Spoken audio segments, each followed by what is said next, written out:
ಒಂದು ಕ್ಷಣ ಹೀಗೆ ಊಹಿಸ್ಕೊಳ್ಳಿ, ಯಾರೋ ಒಬ್ಬರು ಆಫೀಸ್ನ ಒಂದು ಬಹಳ ಪ್ರಮುಖವಾದ ಮೀಟಿಂಗ್ನಲ್ಲಿದ್ದಾರೆ.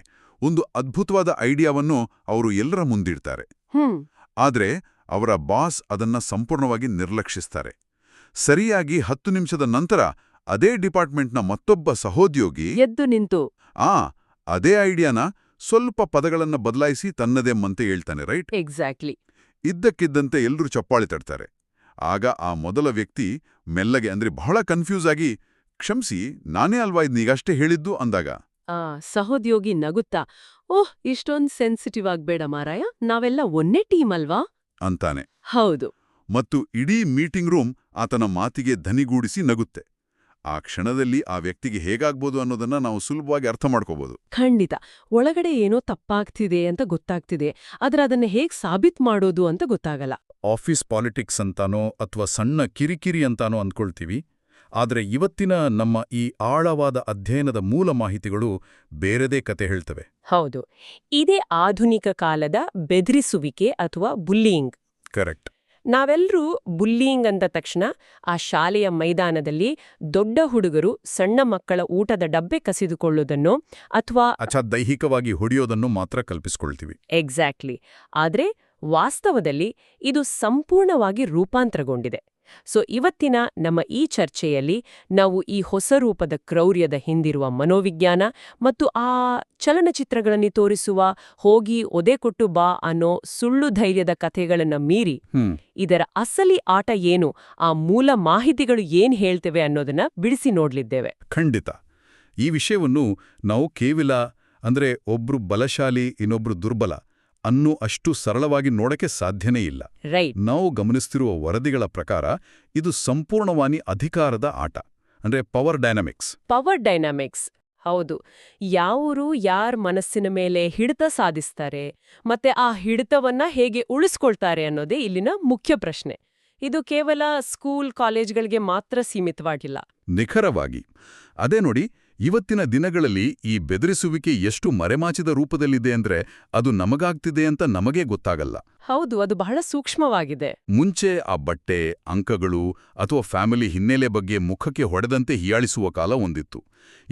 ಈಗಿದು 24 ಗಂಟೆಗಳ ಕಾಲವೂ ನಡೆಯುವ ಸೈಬರ್ ಬುಲ್ಲಿಂಗ್ ರೂಪ ಪಡೆದಿದೆ. ಆನ್ಲೈನ್ನಲ್ಲಿ ಅನಾಮಧೇಯರಾಗಿ ಬಂದು ಕಾಮೆಂಟ್ ಮಾಡೋದು ಒಂದ್ ಕಡೆ ಆದ್ರೆ, ನಮ್ಮ ದಿನನಿತ್ಯದ ಬದುಕಿನಲ್ಲಿ ಇದು ಇನ್ನೂ ಸೂಕ್ಷ್ಮವಾಗಿದೆ. ಉದಾಹರಣೆಗೆ, ಒಂದು ವಾಟ್ಸಾಪ್ ಗ್ರೂಪ್ನಲ್ಲಿ ಯಾರೋ ಒಬ್ಬರನ್ನ ಉದ್ದೇಶಪೂರ್ವಕವಾಗಿ ಹೊರಗಿಡೋದು, ಅಥವಾ ಎಲ್ಲರೂ ಸೇರಿ ಆ ಒಬ್ಬನ ಬೆನ್ನಿಂದೆ ಬೇರೊಂದು ಗ್ರೂಪ್ ಮಾಡಿ ಅಲ್ಲಿ ಆತನನ್ನೇ ಅಣಕಿಸೋದು. ನಿಜ. ಇಲ್ಲಿ ಇನ್ನೊಂದು ಗಂಭೀರವಾದ ವಿಚಾರ ಇದೆ. ಈ ಎಲ್ಲಾ ಸೂಕ್ಷ್ಮ ಕ್ರೌರ್ಯಗಳನ್ನ ನಮ್ಮ ಸಮಾಜವೇ ಅನೇಕ ಬಾರಿ ಪರೋಕ್ಷವಾಗಿ ಬೆಂಬಲಿಸುತ್ತಾ. ಹೌದು. ಯಾರಾದ್ರೂ ಇಂಥದ್ದನ್ನ ಪ್ರಶ್ನಿಸಿದ್ರೆ ಅದೇನು ಮಹಾ, ಸುಮ್ನೆ ತಮಾಷೆ ಮಾಡಿದ್ದು ಅಷ್ಟೇ ಅಂತಾರೆ. ಕರೆಕ್ಟ್. ತಮಾಷೆ ಅಂತ ತಳ್ಳಿ ಹಾಕ್ತಾರೆ. ಅಥವಾ ಆ ಟಫ್ ಲವ್, ಕ್ಯಾರೆಕ್ಟರ್ ಬಿಲ್ಡಿಂಗ್ ಅಂತೆಲ್ಲ ದೊಡ್ಡ ದೊಡ್ಡ ಪದಗಳನ್ನ ಬಳಸಿ ಆ ಕ್ರೌರ್ಯವನ್ನ ಸಮರ್ಥಿಸ್ಕೊಳ್ತಾರೆ. ಜಗತ್ತು ಕಾಂಪಿಟೇಟಿವ್ ಆಗಿದೆ, ಇದನ್ನೆಲ್ಲ ತಡ್ಕೊಳ್ಳೋ ಶಕ್ತಿ ಬೆಳೆಸ್ಕೊಳ್ಬೇಕು ಅಂತ ಆ ಸಂತ್ರಸ್ತರ ಬಾಯನ್ನೇ ಮುಚ್ಚಿಸಲಾಗುತ್ತೆ. ಒಂದ್ ನಿಮಿಷ. ಅಂದ್ರೆ ಸಮಾಜವು ಈ ವ್ಯಕ್ತಿತ್ವ ನಿರ್ಮಾಣ ಅನ್ನೋ ನೆಪದಲ್ಲಿ ಇತರರಿಗೆ ನೋವು ಕೊಡೋದಕ್ಕೆ ಒಂದು ರೀತಿಯೇ ಒಂದು ಲೈಸೆನ್ಸ್ ಕೊಡ್ತಿದ್ಯಾ? 100ಕ್ಕೆ 100. ಮತ್ತು ಇದ್ರ ಹಿಂದಿರುವ ಮನೋವಿಜ್ಞಾನ ನಿಜಕ್ಕೂ ಆತಂಕಕಾರಿ. ಆಧುನಿಕ ಬೆದರಿಸುವವರು ಬಳಸುವ ಅತಿದೊಡ್ಡ ಅಸ್ತ್ರ ಎಂದರೆ ಗ್ಯಾಸ್ಲೈಟಿಂಗ್. ಈ ಪದ ಇತ್ತೀಚೆಗೆ ಬಹಳ ಕೇಳ್ಬರ್ತಿದೆ. ಇದು ವಾಸ್ತವದಲ್ಲಿ ಹೇಗೆ ಕೆಲಸ ಮಾಡುತ್ತೆ? ಸರಳವಾಗಿ ಹೇಳ್ಬೇಕಂದ್ರೆ ನಿಮ್ಮನ್ನೇ ನೀವು ಅನುಮಾನಿಸುವಂತೆ ಮಾಡೋದು. ಅಂದ್ರೆ ನಮ್ಮ ಬುದ್ಧಿಯನ್ನೇ ನಾವು ಡೌಟ್ ಮಾಡೋದಾ? ಎಕ್ಸಾಕ್ಟ್ಲಿ. ಉದಾಹರಣೆಗೆ, ಯಾರೋ ಒಬ್ರ ಬಾಸ್ ಪ್ರತಿದಿನ ಆ ವ್ಯಕ್ತಿಯ ಕೆಲಸದಲ್ಲಿ ಉದ್ದೇಶಪೂರ್ವಕವಾಗಿ ತಪ್ಪು ಹುಡುಕಿ ಇತರರ ಮುಂದೆ ಅವಮಾನಿಸ್ತಿರ್ತಾರೆ ಅಂದ್ಕೊಳ್ಳಿ. ಒಂದು ದಿನ ಆ ವ್ಯಕ್ತಿ ಇದನ್ನ ಪ್ರಶ್ನಿಸಿದ್ರೆ ಬಾಸ್ ಏನಂತಾರೆ ಗೊತ್ತಾ? ನಾನು ನಿನ್ನ ಒಳ್ಳೇದಕ್ಕೇ ಹೇಳ್ತಿರೋದು, ನೀನು ಸಣ್ಣ ಪುಟ್ಟದ್ಗೂ ತುಂಬಾನೇ ರಿಯಾಕ್ಟ್ ಮಾಡ್ತೀಯಾ ಅಂತಾರೆ. ಯು ಆರ್ ಓವರ್ ರಿಯಾಕ್ಟಿಂಗ್ ಅಂತ. ಹೌದು. ಇದನ್ನ ಪದೇ ಪದೇ ಕೇಳಿದಾಗ ಆ ವ್ಯಕ್ತಿಯ ಮೆದುಳು ಅವರನ್ನೇ ಪ್ರಶ್ನಿಸಲು ಶುರು ಮಾಡುತ್ತೆ. ನಿಜಕ್ಕೂ ನಾನೇ ಓವರ್ ರಿಯಾಕ್ಟ್ ಮಾಡ್ತಿದ್ದೀನಾ? ನನ್ನಲ್ಲೇ ಏನಾದ್ರೂ ದೋಷ ಇದೆಯಾ ಅಂತ. ವಾವ್. ವಾಸ್ತವದಲ್ಲಿ ನಡೆಯುತ್ತಿರುವ ಅನ್ಯಾಯವನ್ನ ಮುಚ್ಚಿಹಾಕಿ ಸಂತ್ರಸ್ತರನ್ನೇ ಅಪರಾಜಿ ಸ್ಥಾನದಲ್ಲಿ ನಿಲ್ಲಿಸೋದು ಈ ಗ್ಯಾಸ್ಲೈಟಿಂಗ್ನ ಪ್ರಮುಖ ತಂತ್ರ. ಇದು ನಿಜಕ್ಕೂ ಭಯಾನಕ. ಅಂದ್ರೆ ನಮ್ಮದೇ ಮನಸ್ಸು ನಮಗೆ ಶತ್ರುವಾಗುವಂತೆ ಮಾಡೋದು. ಸರಿ, ಇಷ್ಟೊಂದು ಸೂಕ್ಷ್ಮವಾಗಿ ಇಷ್ಟೊಂದು ವ್ಯಾಪಕವಾಗಿ ಈ ಬೆದರಿಸುವಿಕೆ ನಡೀತಿರುವಾಗ ಸುಮ್ಮನೆ ನಮ್ಮ ಕೆಲಸ ನೋಡ್ಕೊಂಡು ತಲೆ ತಗ್ಗಿಸಿ ಬದುಕೋದೇ ಸೇಫ್ ಅಲ್ವಾ? ನೋಡಕ್ಕೆ ಹಾಗೆ ಅನ್ಸುತ್ತೆ. ಯಾಕೆ ಸುಮ್ಮನೆ ವಿರೋಧ ಕಟ್ಕೋಬೇಕು? ಆದರೆ ನಮ್ಮ ಮೂಲ ಮಾಹಿತಿಗರು ಹೇಳುವ ಪ್ರಕಾರ ನಾವು ಸುಮ್ಮನೆ ಬಿರಬಾರ್ದು. ಯಾಕೆಂತ ನೀವು ವಿವರಿಸಬಹುದಾ? ಖಂಡಿತ. ಯಾಕೆಂದ್ರೆ ನಾವು ಸುಮ್ಮನೆ ಇದ್ದಷ್ಟು ಅವರಿಗೆ ಶಕ್ತಿ ಸಿಗತ್ತೆ. ಬೆದರಿಸುವವರಿಗೆ ತಾವು ಒಬ್ಬಂಟಿಯಾಗಿ ಯಾರಿಗೂ ಗೊತ್ತಾಗ್ದಂತೆ ಕ್ರೌರ್ಯ ಮೆರೆಯೋದ್ರಲ್ಲಿ ಯಾವುದೇ ಆಸಕ್ತಿ ಇರಲ್ಲ. ಅವ್ರಿಗೆ ಯಾವಾಗ್ಲೂ ಪ್ರೇಕ್ಷಕರ ಅಗತ್ಯ ಇರುತ್ತೆ. ಇತರರ ಮುಂದೆ ಒಬ್ಬರನ್ನ ಕೀಳಾಗಿ ಕಾಣುವಂತೆ ಮಾಡಿದಾಗ ಮಾತ್ರ ಅವರು ಆ ಅಧಿಕಾರವನ್ನ, ಆ ಪವರನ್ನ ಅನುಭವಿಸ್ತಾರೆ. ಒಂದ್ ನಿಮಿಷ. ಅಂದ್ರೆ ಬೆದರಿಸುವವರಿಗೆ ಪ್ರೇಕ್ಷಕರು ಬೇಕು ಎಂದರೆ ಇದು ಒಂಥರ ಬೆಂಕಿಗೆ ಆಮ್ಲಜನಕ ಇದ್ದಾಗೆ ಅಲ್ವಾ? ಹೌದು, ಎಕ್ಸಾಕ್ಟ್ಲಿ ಅದೇ. ಈಗ ಎಲ್ಲೋ ಬೆಂಕಿ ಹೊತ್ಕೊಂಡಿದೆ ಅಂದ್ರೆ ಅದಕ್ಕೆ ಗಾಳಿ ಸಿಕ್ಕಷ್ಟು ಅದು ಉರಿಯುತ್ತೆ. ಆ ಗಾಳಿನೇ ಪ್ರೇಕ್ಷಕರ ಮೌನ. ಅಥವಾ ಆ ಬೆದರಿಸುವನ ಮಾತಿಗೆ ನಾವು ಬಲವಂತವಾಗಿ ನಗ್ತೀವಲ್ಲ, ಆ ನಗು. ನಾವು ಸುಮ್ಮನೆ ಇದ್ದಷ್ಟು ಅವರಿಗೆ ಆಮ್ಲಜನಕ ಪೂರೈಕೆ ಆಗ್ತಾನೇ ಇರುತ್ತೆ. ಅತ್ಯದ್ಭುತವಾದ ಹೋಲಿಕೆ. ನಿಖರವಾಗಿ ಅದೇ ನಡೆಯೋದು. ಈ ಗುಂಪಿನಲ್ಲಿರುವ ಜನರ ಮನೋವಿಜ್ಞಾನ ಅಂದ್ರೆ ಬೈಸ್ಟ್ಯಾಂಡರ್ಡ್ ಎಫೆಕ್ಟ್ ಅನ್ನ ನಾವು ಅರ್ಥ ಮಾಡ್ಕೋಬೇಕು. ಬೈಸ್ಟ್ಯಾಂಡರ್ ಎಫೆಕ್ಟ್? ಹೌದು. ಮನುಷ್ಯ ಸಹಜವಾಗಿಯೇ ಸಂಘರ್ಷವನ್ನ ಇಷ್ಟಪಡಲ್ಲ. ಹಾಗಾಗಿ ಯಾರಾದ್ರೂ ಒಬ್ರನ್ನ ಗುರಿಯಾಗಿಸ್ಕೊಂಡಾಗ ಉಳಿದವರು ಭಯದಿಂದಲೋ ಅಥವಾ ನಮ್ಗ್ಯಾಕೆ ಉಸಾಬ್ರಿ ಅಂತಲೋ ಮೌನವಾಗಿರ್ತಾರೆ. ಸೇಫ್ ಪ್ಲೇ ಮಾಡ್ತಾರೆ. ಕರೆಕ್ಟ್. ಆ ಮೌನವೇ ಬೆದರಿಸುವವನಿಗೆ ತಾನು ಮಾಡ್ತಿರೋದು ಸರಿ ಅನ್ನೋ ಭ್ರಮೆಯನ್ನ ಹುಟ್ಟುಹಾಕುತ್ತೆ. ಆದ್ರೆ ಅದೇ ಗುಂಪಿನಲ್ಲಿರುವ ಒಬ್ಬನೇ ಒಬ್ಬ ವ್ಯಕ್ತಿ ಎದ್ದು ನಿಂತು ನೀನ್ ಮಾಡ್ತಿರೋದು ಸರಿಯಿಲ್ಲ ಅಂತ ಹೇಳಿದ ತಕ್ಷಣ ಆ ಆಮ್ಲಜನಕದ ಪೂರೈಕೆ ಕಟ್ಟಾಗತ್ತೆ. ಖಂಡಿತ ಕಟ್ಟಾಗುತ್ತೆ. ವಾವ್. ಅಂದ್ರೆ ಆ ಇಡೀ ಪವರ್ ಡೈನಾಮಿಕ್ ಆ ಒಂದೇ ಒಂದು ಮಾತಿಗೆ ಬದಲಾಗ್ಬಿಡುತ್ತಾ? ಹೌದು, ಬದಲಾಗತ್ತೆ. ಏಕೆಂದ್ರೆ ಬೆದರಿಸುವವನು ಆ ಗುಂಪಿನ ಮೌನವನ್ನ ತನ್ನ ಬೆಂಬಲ ಅಂತ ಭಾವಿಸಿರ್ತಾನೆ.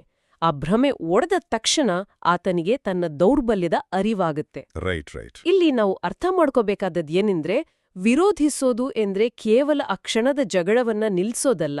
ಬದಲಾಗಿ ನಮ್ಮ ನಡುವೆ ಇಂಥ ಕ್ರೌರ್ಯಕ್ಕೆ ಜಾಗವಿಲ್ಲ, ದಯೆ ತೋರೋದು ದೌರ್ಬಲ್ಯವಲ್ಲ ಎನ್ನುವ ಹೊಸ ಸಂಸ್ಕೃತಿಯನ್ನ ಹುಟ್ಟುಹಾಕೋದು. ಸರಿ. ಪ್ರೇಕ್ಷಕರಾಗಿ ಆಮ್ಲಜನಕವನ್ನ ಕಟ್ ಮಾಡಬೇಕು ಅನ್ನೋದು ಅರ್ಥ ಆಯಿತು.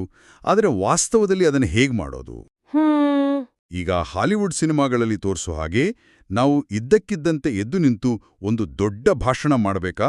ಅಥವಾ ಹೋಗಿ ಆ ಬೆದರಿಸುವನ ಕಾಲರ್ ಹಿಡಿದು ದೈಹಿಕವಾಗಿ ಹೋರಾಡಬೇಕಾ? ಖಂಡಿತ ಇಲ್ಲ. ಇದಂತೂ ನಮ್ಮಂತ ಸಾಮಾನ್ಯ ಜನರಿಗೆ ಸ್ವಲ್ಪವೂ ಸಾಧ್ಯವಾಗದ ಮಾತು. ಅದೇ ಹಾಲಿವುಡ್ ಸೃಷ್ಟಿಸಿರುವ ದೊಡ್ಡ ಭ್ರಮೆ. ಧೈರ್ಯ ಅಂದ್ರೆ ಕೇವಲ ಜಗಳವಾಡೋದು ಅಥವಾ ಕೂಗಾಡೋದು ಅಂತ ನಾವು ಅಂದ್ಕೊಂಡಿದ್ದೀವಿ. ವಾಸ್ತವದಲ್ಲಿ ಬೆದರಿಸುವವರನ್ನ ನೇರವಾಗಿ ಎದುರಿಸೋದು ಯಾವಾಗ್ಲೂ ಜಾಣತನವಲ್ಲ. ಮತ್ತು ಅದು ಸೇಫ್ ಕೂಡ ಅಲ್ಲ. ಹೌದು, ಸೇಫ್ ಕೂಡ ಅಲ್ಲ. ಹಾಗಾದ್ರೆ ನಾವು ಮಾಡಬಹುದಾದ ಬೇರೆ ತಂತ್ರಗಳು ಯಾವುವು? ನಮ್ಮ ಸೋರ್ಸ್ ಮೆಟೀರಿಯಲ್ನಲ್ಲಿ ಓದ್ತಿರುವ ಹಾಗೆ ಕೆಲವೊಮ್ಮೆ ಅಲ್ಲಿಂದ ಹೊರ ನಡೆಯೋದು, ಅಂದ್ರೆ ವಾಕಿಂಗ್ ಅವೇ ಕೂಡ ಒಂದು ತಂತ್ರ ಅಂತಿದೆ. ಆದ್ರೆ ಯಾರಾದ್ರೂ ರೇಗಿಸ್ತಿರುವಾಗ ನಾವು ಸುಮ್ನೆ ಅಲ್ಲಿಂದ ಹೋದ್ರೆ ಅದು ನಮ್ಮ ಹೇಡಿತನ ಅಂತಲ್ವಾ ಅವ್ರು ಅಂದ್ಕೊಳ್ಳೋದು? ಅವ್ರು ಏನಂದ್ಕೊಂಡ್ರೂ ಪರವಾಗಿಲ್ಲ. ನಾನ್ ಮೊದ್ಲೇ ಹೇಳ್ದ ಹಾಗೆ ಅವ್ರಿಗೆ ಬೇಕಾಗಿರೋದು ನಿಮ್ಮ ರಿಯಾಕ್ಷನ್. ಆ ರಿಯಾಕ್ಷನ್? ಹೌದು. ನೀವು ಅತ್ರೆ, ಕೋಪಗೊಂಡ್ರೆ ಅಥವಾ ವಾದ ಮಾಡಲು ಶುರು ಮಾಡಿದ್ರೆ ಅವರಿಗೆ ಗೆದ್ದಂತೆ. ನೀವು ಯಾವುದೇ ಪ್ರತಿಕ್ರಿಯೆ ನೀಡದೆ ಅವರ ಕಡೆ ಗಮನವನ್ನೇ ಕೊಡದೆ ಅಲ್ಲಿಂದ ಹೊರ ನಡೆದ್ರೆ ನೀವು ಅವರಿಗೆ ಆಕ್ಸಿಜನ್ ಅನ್ನ ನಿರಾಕರಿಸಿದಂತೆ. ಅದು ಹೇಡಿತನವಲ್ಲ, ಅದೊಂದು ಅತ್ಯಂತ ಪ್ರಬಲವಾದ ತಂತ್ರ. ಇದು ನಿಜಕ್ಕೂ ಆಸಕ್ತಿದಾಯಕವಾಗಿದೆ. ಅವ್ರಿಗೆ ಬೇಕಾದದ್ದನ್ನೇ ಕೊಡದಿರೋದು. ಇನ್ನು ಸಹಾಯ ಕೇಳೋದರ ಬಗ್ಗೆಯೂ ಇಲ್ಲೊಂದು ಪಾಯಿಂಟ್ ಇದೆ. ಹೇಳಿ. ಶಾಲೆಯಲ್ಲಿ ಶಿಕ್ಷಕರ ಬಳಿಯೋ ಅಥವಾ ಆಫೀಸ್ನಲ್ಲಿ HR ವಿಭಾಗದ ಬಳಿಯೋ ಹೋಗಿ ದೂರು ಕೊಡೋದನ್ನ ನಾವೆಲ್ಲ ಚಾಡಿ ಹೇಳೋದು ಅಂತ ಕೀಳಾಗಿ ನೋಡ್ತೀವಲ್ವಾ? ಹೌದು, ಸ್ನಿಚಿಂಗ್ ಅಂತಾರೆ. ಎಕ್ಸಾಕ್ಟ್ಲಿ. ಸ್ವಂತ ಪ್ರಾಬ್ಲಮ್ ಸಾಲ್ವ್ ಮಾಡ್ಕೊಳ್ಳೋಕೆ ಆಗಲ್ಲ ಇವರಿಗೆ ಅಂತ ಹೀಯಾಳಿಸ್ತಾರೆ. ಇದು ಸಮಾಜ ನಮ್ಮ ತಲೆಗೆ ತುಂಬಿರುವ ಮತ್ತೊಂದು ತಪ್ಪು ಕಲ್ಪನೆ. ಇದನ್ನ ಹೀಗೆ ಯೋಚಿಸಿ. ಹೇಳಿ. ಈಗ ಯುದ್ಧಭೂಮಿಯಲ್ಲಿ ಒಬ್ಬ ಸೈನಿಕನಿಗೆ ಎದುರಾಳಿಗಳ ಸಂಖ್ಯೆ ಜಾಸ್ತಿಯಾದಾಗ ಆತ ತನ್ನ ಕಮಾಂಡರ್ಗೆ ಕರೆ ಮಾಡಿ ಹೆಚ್ಚುವರಿ ಸೈನ್ಯವನ್ನ ಅಂದ್ರೆ ರೀಎನ್ಫೋರ್ಸ್ಮೆಂಟ್ಸ್ ಕಳುಹಿಸಲು ಕೇಳ್ತಾನೆ. ಹೌದು. ಅದನ್ನ ನಾವು ಚಾಡಿ ಹೇಳ್ದ ಅಂತೀವ? ಇಲ್ಲ ತಾನೆ. ಅದೊಂದು ಸ್ಟ್ರಾಟಜಿ. ಕರೆಕ್ಟ್. ಅದೊಂದು ತಂತ್ರಗಾರಿಕೆ. ಅದೇ ರೀತಿ ನಮ್ಮ ಬಳಿ ಇರುವ ಶಕ್ತಿ ಅಥವಾ ಸಂಪನ್ಮೂಲಗಳು ಸಾಲದಿದ್ದಾಗ ಮೇಲಿನ ಹಂತದ ಬೆಂಬಲ ಪಡೆಯೋದು ಬುದ್ಧಿವಂತಿಕೆ. ಸೂಪರ್ ಉದಾಹರಣೆ. ಅಂದ್ರೆ ಯಾವ ಅಸ್ತ್ರವನ್ನ ಯಾವಾಗ ಬಳಸಬೇಕು ಅಂತ ತಿಳಿದುಕೊಳ್ಳುವುದೇ ಅಸಲಿ ಆಟ. ಖಂಡಿತ. ಕೆಲವು ಬಾರಿ ನೇರವಾಗಿ ಇದನ್ನ ಇಲ್ಲಿಗೆ ಬಿಟ್ಬಿಡುವಂತ ಧ್ವನಿ ಎತ್ತಬೇಕು. ಕೆಲವು ಬಾರಿ ಹೊರಹೆಣ್ಣಬೇಕು, ಇನ್ನು ಕೆಲವು ಬಾರಿ ಸಹಾಯ ಕೇಳಬೇಕು. ಹೌದು. ಆದರೆ ನಾನಿಲ್ಲಿ ಸ್ವಲ್ಪ ಡೆವಿಲ್ಸ್ ಅಡ್ವೊಕೇಟ್ ಆಗಿ ಅಂದ್ರೆ ಪ್ರತಿವಾದ ಮಾಡಲು ಬಯಸ್ತೀನಿ. ಓಕೆ, ಮಾಡಿ. ಯಾಕಂದ್ರೆ ಈ ತಂತ್ರಗಳೆಲ್ಲ ಕಾಗದದ ಮೇಲೆ ಅಥವಾ ನಾವು ಮಾಡುವ ಈ ಚರ್ಚೆಯಲ್ಲಿ ಕೇಳಲು ಬಹಳ ಚೆನ್ನಾಗಿವೆ. ಆದರೆ ವಾಸ್ತವ ಪ್ರಪಂಚ ಅಷ್ಟು ಸುಲಭ ಅಲ್ವಾ? ಹೌದು. ನಾವು ವಾಸ್ತವದ ಅಪಾಯಗಳನ್ನ ಮರೆಮಾಚುವಂತಿಲ್ಲ. ಕಠಿಣ ಸತ್ಯಗಳನ್ನ ಎದುರಿಸಲೇಬೇಕು. ಅದೇ, ಈಗ ಯಾರೋ ಒಬ್ರು ಆಫೀಸ್ನಲ್ಲಿ ಮತ್ತೊಬ್ಬರ ಪರವಾಗಿ ಧ್ವನಿ ಎತ್ತುತ್ತಾರೆ ಅಂದ್ಕೊಳ್ಳಿ. ಆ ಬೆದರಿಸುವನು ನಾಳೆಯಿಂದ ಇವರನ್ನೇ ಟಾರ್ಗೆಟ್ ಮಾಡಬಹುದು, ಪ್ರಮೋಷನ್ ನಿಲ್ಲಿಸಬಹುದು, ಅಥವಾ ಯಾರಿಗೋಸ್ಕರ ಸಹಾಯ ಮಾಡಲು ಹೋದ್ರೂ ಆ ಸಂತ್ರಸ್ತನೇ ನಾಳೆ ನನ್ನ ಪಾಡಿಗೆ ನನ್ನ ಬಿಟ್ಟುಬಿಡು, ನನಗ್ಯಾಕೆ ಈ ತಲೆನೋವು ಅಂತ ರೇಗಬಹುದು. ಇಷ್ಟೆಲ್ಲ ರಿಸ್ಕ್ ಇದ್ದಾಗ, ವೃತ್ತಿಜೀವನ ಅಥವಾ ನೆಮ್ಮದಿ ಹಾಳಾಗುವ ಸಾಧ್ಯತೆ ಇದ್ದಾಗ ಯಾಕೆ ತಲೆ ಹಾಕಬೇಕು? ನಮ್ ಪಾಡಿಗೆ ನಾವಿರೋದೇ ಜಾಣತನ ಅಲ್ವಾ? ಇದು ಪ್ರತಿಯೊಬ್ಬರ ಮನಸ್ಸಲ್ಲೂ ಮೂಡುವ ಅತ್ಯಂತ ಸಹಜವಾದ ಮತ್ತು ವಾಸ್ತವಿಕವಾದ ಪ್ರಶ್ನೆ. ಹೌದು. ನಾವು ಎಲ್ಲರನ್ನೂ ರಕ್ಷಿಸಲು ಸಾಧ್ಯವಿಲ್ಲ. ಕೆಲವೊಮ್ಮೆ ಸಹಾಯವನ್ನ ಸಂತ್ರಸ್ತರು ತಿರಸ್ಕರಿಸಬಹುದು, ಮಾಡುವ ಪ್ರಯತ್ನ ಉಲ್ಟಾ ಒಡಿಬಹುದು. ಇವೆಲ್ಲವೂ ಸತ್ಯ. ಆದರೆ ನಾವು ಯಾಕೆ ತಲೆ ಹಾಕಬೇಕು ಗೊತ್ತೇ? ಯಾಕೆ? ನಮ್ಮ ನೈತಿಕ ಹೊಣೆಗಾರಿಕೆಗಾಗಿ. ನೈತಿಕ ಹೊಣೆಗಾರಿಕೆ ಅಂದ್ರೆ ಮಾರಲ್ ರೆಸ್ಪಾನ್ಸಿಬಿಲಿಟಿ. ಹೌದು. ನಾವು ಸುಮ್ಮನಿದ್ದಷ್ಟು ಈ ಬೆದರಿಸುವ ಪ್ರವೃತ್ತಿ ನಮ್ಮ ದಿನನಿತ್ಯದ ಸಂಸ್ಕೃತಿಯ ಒಂದು ನಾರ್ಮಲ್ ಭಾಗವಾಗಿಬಿಡತ್ತೆ. ಇವತ್ತು ಆಫೀಸ್ನಲ್ಲಿ ಪಕ್ಕದ ಸೀಟ್ನವರಿಗೆ ಆಗ್ತಿರೋದು ನಾಳೆ ನಮ್ಗೆ ಆಗಬಹುದು, ಅಥವಾ ನಾಳೆ ಬೇರೆ ಯಾರಿಗೋ ಆಗಬಹುದು. ಅಪಾಯಗಳ ನಡುವೆಯೂ ವಿವೇಚನೆಯಿಂದ ನಮಗೆ ಸಾಧ್ಯವಾದಷ್ಟು ಮಟ್ಟಿಗೆ ವಿರೋಧಿಸೋದು ಒಂದು ಆರೋಗ್ಯಕರ ಸಮಾಜದ ಲಕ್ಷಣ. ಇಲ್ಲಿ ನಾವು ದೇವಮಾನವರಾಗ್ಬಿಟ್ಟಿಲ್ಲ, ಕೇವಲ ಮನುಷ್ಯರಾಗಿ ಸ್ಪಂದಿಸಿದ್ರೆ ಸಾಕು.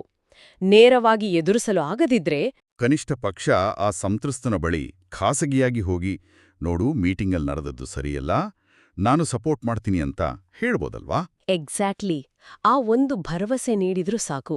ಅದು ಅವರ ಪಾಲಿಗೆ ಸಂಜೀವಿನಿಯಂತೆ ಕೆಲಸ ಮಾಡುತ್ತೆ. ನನಗೆ ಈಗೊಂದು ವಿಚಾರ ಹೊಡಿತಾ ಇದೆ. ನಾವಿಷ್ಟೆಲ್ಲ ಕಷ್ಟಪಟ್ಟು ವ್ಯಕ್ತಿಗತವಾಗಿ ಧೈರ್ಯ ತಂದುಕೊಳ್ಬೇಕು, ರಿಸ್ಕ್ ತಗೋಬೇಕು ಅಂತ ಮಾತಾಡ್ತಿದ್ದೀವಿ. ಆದ್ರೆ ನಮ್ಮ ಇಡೀ ಸಮಾಜದ ವ್ಯವಸ್ಥೆಯೇ ಬೆದರಿಸುವವರಿಗೆ ಲಾಭ ಮಾಡಿಕೊಡುವಂತೆ, ಅಂದ್ರೆ ರಿವಾರ್ಡ್ ಮಾಡುವಂತೆ ರಚನೆ ಆಗಿದೆ ಅನ್ನೋದೇ ಅತಿದೊಡ್ಡ ದುರಂತ ಅಲ್ವಾ? ಇದು ಅತ್ಯಂತ ಕಠಿಣವಾದ, ಆದ್ರೆ ನಾವೆಲ್ಲರೂ ಒಪ್ಪಿಕೊಳ್ಳೇಬೇಕಾದ ಸತ್ಯ. ನಮ್ಮ ಸಿಸ್ಟಮ್ ಹೇಗೆ ಬುಲ್ಲಿಂಗ್ ಅನ್ನು ಸೆಲೆಬ್ರೇಟ್ ಮಾಡುತ್ತೆ ಅನ್ನೋದನ್ನು ನೋಡಿದ್ರೆ ನಿಜಕ್ಕೂ ಆಘಾತವಾಗುತ್ತೆ. ನಾನೇ ಕೆಲವು ಉದಾಹರಣೆ ಕೊಡ್ತೀನಿ ನೋಡಿ. ಕಾರ್ಪೊರೇಟ್ ಜಗತ್ತನ್ನೇ ತಗೊಳ್ಳಿ. ಯಾವ ಸಿಇಒ ತನ್ನ ಕೆಳಗಿರುವ ಕೆಲಸಗಾರರನ್ನ ಕೀಳಾಗಿ ನಡೆಸ್ಕೊಳ್ತಾನೋ, ಎಲ್ಲರನ್ನೂ ಭಯದಲ್ಲಿಡ್ತಾನೋ, ಆತನನ್ನು ಬಿಸ್ನೆಸ್ ಮ್ಯಾಗಝೀನ್ಗಳು ಪ್ರಬಲ ನಾಯಕ, ವಿಷನರಿ ಅಂತ ಕೊಂಡಾಡಿ ಕವರ್ ಪೇಜಲ್ ಹಾಕ್ತವೆ. ಖಂಡಿತ. ಇನ್ನು ರಾಜಕೀಯದಲ್ಲಿ ಯಾರೋ ಎದುರಾಳಿಗಳನ್ನ ಅತ್ಯಂತ ಕೆಟ್ಟ ಭಾಷೆಯಲ್ಲಿ ಅಣಕಿಸ್ತಾರೋ ಅವ್ರನ್ನ ಅಬಾ, ಇವರು ಕಠಿಣ ವ್ಯಕ್ತಿತ್ವದವರು, ನೇರ ನುಡಿಯವರು ಅಂತ ಜನ ವೋಟ್ ಹಾಕ್ತಾರೆ. ಹೌದು. ಇನ್ನು ನಮ್ಮ ಮನೆ ಡ್ರಾಯಿಂಗ್ ರೂಮ್ಗೆ ಬಂದ್ರೆ ರಿಯಾಲಿಟಿ ಟಿವಿ ಶೋಗಳು. ಅಲ್ಲಿ ಸ್ಪರ್ಧಿಗಳು ಪರಸ್ಪರ ಬೈದಾಡ್ಕೊಳ್ಳೋದನ್ನ, ಒಬ್ರನ್ನೊಬ್ರು ಮಾನಸಿಕವಾಗಿ ಕೂಗಿಸೋದನ್ನೇ ನಾವು ಸಂಭ್ರಮಿಸ್ತೀವಿ. ಹೌದು, ಅದಕ್ಕೆ ಅತಿ ಹೆಚ್ಚು TRP ಸಿಗೋದು. ಸ್ಕೂಲಲ್ಲಿ ಮಕ್ಕಳು ಇಂಥದ್ದೇ ಕೆಲಸ ಮಾಡಿದ್ರೆ ಶಿಕ್ಷೆ ಕೊಡ್ತೀವಿ, ಆದ್ರೆ ಟಿವಿಯಲ್ಲಿ ದೊಡ್ಡೋರ್ ಮಾಡಿದ್ರೆ ಅವ್ರಿಗೆ ಬಹುಮಾನ ಕೊಡ್ತೀವಿ. ಎಂಥ ವಿಪರ್ಯಾಸ ಅಲ್ವಾ? ನಿಜಕ್ಕೂ. ಮತ್ತಿದು ಕೇವಲ ಟಿವಿಗೆ ಸೀಮಿತವಾಗಿಲ್ಲ. ನಾವು ದಿನವಿಡೀ ಬಳಸುವ ಆ ಸೋಷಿಯಲ್ ಮೀಡಿಯಾ ಪ್ಲಾಟ್ಫಾರ್ಮ್ಗಳ ಅಲ್ಗೋರಿದಮ್ಗಳ ಬಗ್ಗೆ ಈ ವರದಿಗಳಲ್ಲಿ ಓದಿದ್ರಂತೂ ತಲೆ ಗಿರ್ರೆನ್ನುತ್ತೆ. ಹೌದು. ಆ ಅಲ್ಗೋರಿದಮ್ಗಳು ಉದ್ದೇಶಪೂರ್ವಕವಾಗಿಯೇ ವಿವಾದ ಮತ್ತು ದ್ವೇಷವನ್ನ ಪ್ರೋತ್ಸಾಹಿಸುವ ಪೋಸ್ಟ್ಗಳನ್ನ ವೈರಲ್ ಮಾಡ್ತವೆ. ಯಾಕೆಂದ್ರೆ ಒಂದು ಶಾಂತಿಯುತವಾದ, ಖುಷಿ ಕೊಡುವ ಪೋಸ್ಟ್ ನೋಡಿದಾಗ ನಾವು ಸುಮ್ಮನೆ ಒಂದು ಲೈಕ್ ಒತ್ತಿ ಹೋಗ್ತೀವಿ. ಆದ್ರೆ ಕೋಪ ತೆರೆಸುವ, ಯಾರನ್ನಾದ್ರೂ ಕೀಳಾಗಿ ಕಾಣುವ ಪೋಸ್ಟ್ ನೋಡಿದಾಗ ನಾವು ಕಮೆಂಟ್ ಮಾಡ್ತೀವಿ, ಶೇರ್ ಮಾಡ್ತೀವಿ. ನಮ್ಮ ಕೋಪವೇ ಆ ಪ್ಲಾಟ್ಫಾರ್ಮ್ಗಳಿಗೆ ದುಡ್ಡು. ವಾಕ್ ಸ್ವಾತಂತ್ರ್ಯದ ಹೆಸರಿನಲ್ಲಿ ಅವರು ರಕ್ಷಿಸ್ತಿರೋದು ಕಿರುಕುಳವನ್ನ, ಮಾನವ ಘನತೆಯನ್ನಲ್ಲ. ಎಕ್ಸಾಕ್ಟ್ಲಿ. ವ್ಯವಸ್ಥೆಯ ಈ ವೈಫಲ್ಯ ಶಾಲೆಗಳಲ್ಲೂ ಎದ್ದು ಕಾಣುತ್ತೆ. ಹೇಗೆ? ಬೆದರಿಸುವವರಿಗೆ ಯಾವುದೋ ಸಣ್ಣ ಶಿಕ್ಷೆ ಕೊಟ್ಟು ಬಿಡ್ತಾರೆ. ಆದ್ರೆ ಸಂತ್ರಸ್ತರಿಗೆ ಕೌನ್ಸಿಲಿಂಗ್ ಮಾಡಿ, ನೀವು ಸ್ಟ್ರಾಂಗ್ ಆಗ್ಬೇಕು, ನೀವು ಅವರನ್ನ ಇಗ್ನೋರ್ ಮಾಡ್ಬೇಕು ಅಂತ ಉಪದೇಶ ಮಾಡ್ತಾರೆ. Victim blaming. ಹೌದು. ತಪ್ಪು ಮಾಡಿದವನಿಗಿಂತ ಯಾರು ತಿಂದಿದ್ದಾನೋ ಆತನೇ ತನ್ನನ್ನ ತಾನು ಸರಿಪಡಿಸ್ಕೋಬೇಕು ಅನ್ನೋ ಮನಸ್ಥಿತಿ ಇದು. ಇದನ್ನೆಲ್ಲ ಕೇಳಿದಾಗ ನಾವು ಮಾಡ್ತಿರೋದೆಲ್ಲ ಕೇವಲ ಗುಂಡೇಟಿನ ಗಾಯಗಳಿಗೆ ಸಣ್ಣ ಬ್ಯಾಂಡೇಡ್ ಹಚ್ಚಿದಾಗೆ ಅನ್ಸುತ್ತೆ. ನಾವೆಷ್ಟು ಅಂತ ಬ್ಯಾಂಡೇಡ್ ಹಚ್ಚೋಕ್ ಸಾಧ್ಯ? ನಮ್ಮ ಸಮಾಜ ಅನ್ನೋ ಮಷೀನ್ ನಿರಂತರವಾಗಿ ಮಿಷಿನ್ ಗನ್ನಿಂದ ಗುಂಡು ಹಾರಿಸ್ತಾನೆ ಇದ್ರೆ. ನಿಮ್ಮ ಈ ವಿಶ್ಲೇಷಣೆ ಸಂಪೂರ್ಣವಾಗಿ ನಿಖರವಾಗಿದೆ. ಆ ಕ್ಷಣಕ್ಕೆ ಬ್ಯಾಂಡೇಡ್ ಅತ್ಯಗತ್ಯ, ಅದರಲ್ಲಿ ಅನುಮಾನವಿಲ್ಲ. ಅದು ಆ ಸಂತ್ರಸ್ತನ ಜೀವ ಉಳಿಸಬಹುದು. ಆದ್ರೆ ದೀರ್ಘಾವಧಿಯಲ್ಲಿ ನಾವು ನಾಯಕತ್ವವನ್ನ ಹೇಗೆ ವ್ಯಾಖ್ಯಾನಿಸ್ತೀವಿ ಅನ್ನೋದು ಬದಲಾಗ್ಬೇಕು. ದಯೆ ಮತ್ತು ಸಹಾನುಭೂತಿಯನ್ನ ದೌರ್ಬಲ್ಯ ಅಂತ ನೋಡುವ ನಮ್ಮ ದೃಷ್ಟಿಕೋನ ಬದಲಾಗ್ಬೇಕು. ರೈಟ್. ಬೆದರಿಸುವವರಿಗೆ ವ್ಯವಸ್ಥೆ ನೀಡುತ್ತಿರುವ ಈ ರಿವಾರ್ಡ್ ನಿಂತಾಗ ಮಾತ್ರ ಅಸಲಿ ಬದಲಾವಣೆ ಸಾಧ್ಯ. ಹಾಗಾದ್ರೆ ಈ ಸಂಪೂರ್ಣ ಚರ್ಚೆಯನ್ನ ಒಂದು ಚೌಕಟ್ಟಿಗೆ ತಂದು ನಿಲ್ಸೋದಾದ್ರೆ, ಬೆದರಿಸುವವರ ವಿರುದ್ಧ ನಿಲ್ಲೋದು ಅನ್ನೋದು ಜೀವನದಲ್ಲಿ ಒಮ್ಮೆ ಮಾತ್ರ ಮಾಡುವ ಯಾವುದೋ ಒಂದು ಸಾಹಸವಲ್ಲ. ಬದಲಾಗಿ ಅದು ನಾವು ಪ್ರತಿದಿನ ಮಾಡುವ ಒಂದು ಆಯ್ಕೆ, ಕ್ರೌರ್ಯದಲ್ಲಿ ಭಾಗಿಯಾಗದಿರುವ ದೈನಂದಿನ ಆಯ್ಕೆ ಅಲ್ವಾ? ಹೌದು. ಪ್ರತಿಯೊಬ್ಬರಿಗೂ ತಾವು ಅಂದುಕೊಂಡಿದ್ದಕ್ಕಿಂತ ಹೆಚ್ಚಿನ ಶಕ್ತಿ ಇದೆ. ನಮ್ಮ ಒಂದು ಸಣ್ಣ ಬೆಂಬಲ ಅಥವಾ ಒಂದು ಸಣ್ಣ ವಿರೋಧವು ಇಡೀ ವಾತಾವರಣವನ್ನ ಬದಲಾಯಿಸಬಲ್ಲದು. ಖಂಡಿತ. ಮತ್ತೊಂದು ಮುಖ್ಯವಾದ ವಿಚಾರ ಎಂದರೆ, ಒಮ್ಮೆ ಬೆದರಿಸುವವರಾಗಿದ್ರೂ ಅವರಿಗೂ ತಮ್ಮ ತಪ್ಪಿನ ಅರಿವಾಗಿ ಬದಲಾಗಲು ಅವಕಾಶವಿದೆ. ಖಂಡಿತ ಇದೆ.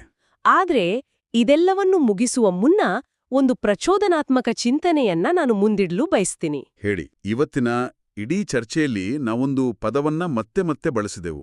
ಅದೇ ಪ್ರೇಕ್ಷಕರು ಅಥವಾ ಆಡಿಯನ್ಸ್.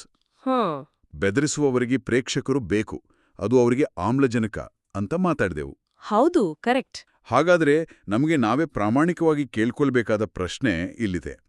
ನಮ್ಮದೇ ಆದ ಯಾವ ಸಾಮಾನ್ಯ ದೈನಂದಿನ ನಡವಳಿಕೆಗಳು ಅರಿವಿಲ್ಲದೆ ಆ ಬೆದರಿಸುವವರಿಗೆ ಪ್ರೇಕ್ಷಕರ ವೇದಿಕೆಯನ್ನು ಒದಗಿಸ್ತಿರ್ಬೋದು? ವಾವ್, ಇದು ಬಹಳ ಡೀಪ್ ಆದ ಪ್ರಶ್ನೆ. ಉದಾಹರಣೆಗೆ, ವಾಟ್ಸ್ಆ್ಯಪ್ನಲ್ಲಿ ಬರುವ ಯಾರನ್ನೂ ಕೀಳಾಗಿ ಕಾಣುವ ಕ್ರೂರವಾದ ಮೀಮ್ಗಳನ್ನ ನಾವು ಸುಮ್ಮನೆ ತಮಾಷೆಗಾಗಿ ಫಾರ್ವರ್ಡ್ ಮಾಡ್ತೀವಲ್ಲ, ಅಥವಾ ಆಫೀಸ್ನಲ್ಲಿ ಯಾರೋ ಒಬ್ಬರನ್ನ ಹೀಯಾಳಿಸುವಾಗ ನಮ್ಗ್ಯಾಕೆ ತೊಂದ್ರೆ ಅಂತ ಸುಮ್ಮನೆ ಅವ್ರ ಜೊತೆ ಸೇರಿ ನಗ್ತೀವಲ್ಲ, ಇವೆಲ್ಲವೂ ಪರೋಕ್ಷವಾಗಿ ಆ ಬೆದರಿಸುವವರಿಗೆ ನಾವು ನೀಡ್ತಿರೋ ಆಮ್ಲಜನಕ ಅಲ್ವೇ? ನಿಜಕ್ಕೂ ಹೌದು. ಅವ್ರಿಗೆ ನಾವು ಮೈಕ್ ಹಿಡಿದು ಕೊಡ್ತಿದೀವ ಅಂತ ನಮ್ಮ ಆತ್ಮಸಾಕ್ಷಿಗೆ ನಾವೇ ಪ್ರಶ್ನೆ ಮಾಡ್ಕೋಬೇಕಿದೆ. ಇದು ನಿಜಕ್ಕೂ ನಮ್ಮನ್ನ ಕಾಡುವ ಪ್ರಶ್ನೆ. ಕಲಿಯೋದು ಮತ್ತು ಬದಲಾಗೋದು ಎಂದರೆ ರಾತ್ರೋರಾತ್ರಿ ಸಾಧಿಸುವ ಪರಿಪೂರ್ಣತೆ ಅಲ್ಲ. ಅದು ನಿರಂತರವಾಗಿ ನಮ್ಮದೇ ನಡವಳಿಕೆಗಳನ್ನ ವಿಮರ್ಶಿಸಿಕೊಳ್ಳುವ ಪ್ರಕ್ರಿಯೆ. ಎಕ್ಸಾಕ್ಟ್ಲಿ. ಈ ಹೊಸ ರೂಪದ ಬೆದರಿಸುವಿಕೆ ಎಂಬ ವೈರಸ್ಗೆ ಯಾವುದೇ ಒಂದೇ ಒಂದು ಮಾಂತ್ರಿಕ ಲಸಿಕೆ ಇಲ್ಲದಿರಬಹುದು. ಆದರೆ ನಾವು ಮಾಡುವ ಈ ದೈನಂದಿನ ಆಯ್ಕೆಗಳು, ದಯೆಯನ್ನು ಆರಿಸಿಕೊಳ್ಳುವುದು, ಅನ್ಯಾಯದ ವಿರುದ್ಧ ಸಣ್ಣದಾಗಿಯಾದರೂ ಧ್ವನಿ ಎತ್ತೋದು, ಇವೆಲ್ಲವೂ ಆ ವೈರಸ್ ವಿರುದ್ಧ ಹೋರಾಡುವ ನಮ್ಮ ದೈನಂದಿನ ರೋಗನಿರೋಧಕ ಶಕ್ತಿ ಇದ್ದಂತೆ. ದೃಢವಾಗಿರಿ, ದಯೆಯಿಂದಿರಿ ಮತ್ತು ಅನ್ಯಾಯದ ವಿರುದ್ಧ ನಿಲ್ಲೋದನ್ನು ಮುಂದುವರಿಸಿ. ಖಂಡಿತ. ಮತ್ತೊಂದು ಕುತೂಹಲಕಾರಿ ವಿಷಯದೊಂದಿಗೆ ಮುಂದಿನ ಬಾರಿ ಸಿಗೋಣ. ಕಲಿಯುವ ಈ ಪಯಣ ಹೀಗೆಯೇ ಸಾಗ್ಲಿ.